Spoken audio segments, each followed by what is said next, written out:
Hello students, मैं पूजा यादव और आज हम चैप्टर 8 जीवों में श्वसन के बारे में पढ़ेंगे। इसमें प्रस्तावना के कुछ क्वेश्चन होंगे जिनका जवाब आप सभी लोग देंगे।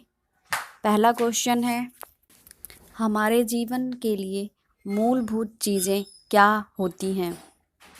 तो हमारे जीवन में मूलभूत हैं हवा, पानी, भोजन, जिसके बिना हम जीवित नहीं रह सकते। सेकंड है, कौन सी हवा हमारे लिए सबसे महत्वपूर्ण है?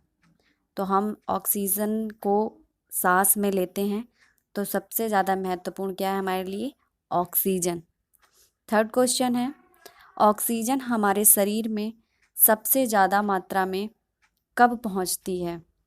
तो सबसे ज़्यादा मात्रा में कब पहुंचती है? जब हम सांस लेते हैं। फोर्थ है, सांस लेने के इस प्रक्रिया को विज्ञान की भाषा में क्या कहते हैं? तो सांस लेने की प्रक्रिया को विज्ञान की भाषा में हम श्वसन कहते हैं। तो आज का हमारा उद्देश्य है जीवों में श्वसन। नेक्स्ट हेडिंग है हमारी श्वसन। वातावरण की ऑक्सीजन युक्त वायु को नाक से फेफड़ों तक पहुंचाने की क्रिया को अंतःश्वसन या निःश्वसन कहते हैं। इसके विपरीत फेफड़ों की कार्बन डाइऑक्साइड युक्त वायु को नाक द्वारा शरीर से बाहर निकालने की क्रिया को उच्छ्वसन या निःश्वसन कहते हैं। अतः ऑक्सीजन को ग्रहण करना श्वसन कहलाता है और कार्बन डाइऑक्साइड युक्त को मुक्त करना उच्छ्वसन कहलाता है। नेक्स्ट हेडिंग है हमारी श्वसन दर। जिस दर से मनुष्य 1 मिनट में सांस लेता है एवं छोड़ता है कहते हैं श्वसन दर कहते हैं। सामान्य स्थिति में व्यक्ति औसतन 1 मिनट में 15 से 18 बार सांस लेता एवं छोड़ता है। अधिक श्रम वाला कार्य करने में श्वसन दर 25 बार 1 मिनट में सांस लेता है। नेक्स्ट हेडिंग है हमारी श्वसन की आवश्यकता। शरीर में सारी प्रक्रियाएं सुचारू रूप से होती रहें, इसके लिए ऊर्जा की निरंतर आवश्यकता होती है। ये ऊर्जा हमें भोजन के विखंडन से प्राप्त होती है। भोजन में उपस्थित जटिल अणुओं का सरल अणुओं में टूट जाना भोजन का विखंडन कहलाता है।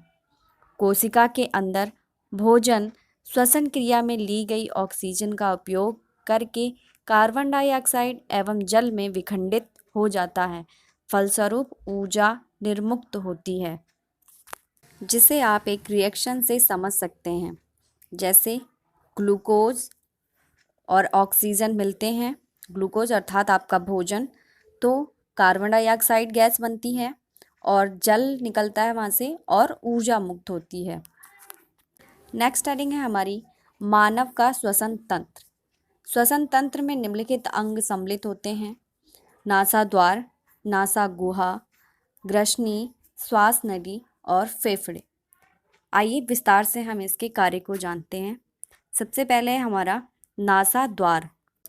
माथे एवं दोनों आँखों के बीच उभरी हुई संरचना को नासिका कहते हैं। नासिका के आगे वाले उभरे भाग हैं। इधर उधर 2 अंडाकार बाह्य नासा छिद्र होते हैं जिन्हें नासाद्वार कहते हैं। नेक्स्ट है हमारा नासा गुहा। नासिका की गुहा को नासा गुहा या नासिका गुहा कहते हैं। नासा गुहा की दीवार पर छोटे छोटे महीन बाल एवं श्लेष्म ग्रंथियां होती हैं, जिनमें से श्लेष्म नामक चिपचिपा पदार्थ स्रावित होता है। नेक्स्ट है ग्रसनी। नासा गुहा के पीछे की ओर एक नली नुमा संरचना में खुलती है, जिसे ग्रसनी कहते हैं। नेक्स्ट है श्वास नली। श्वास नली नलिका जैसी संरचना होती है जो 2 शाखाओं में बट जाती है, जिन्हें श्वसनियाँ कहते हैं। प्रत्येक श्वसनी अपनी अपनी ओर एक फेफड़े में खुलती है। नेक्स्ट है फेफड़े।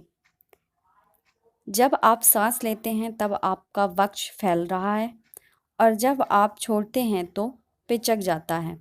यह प्रक्रिया आपके फेफड़ों में होती है।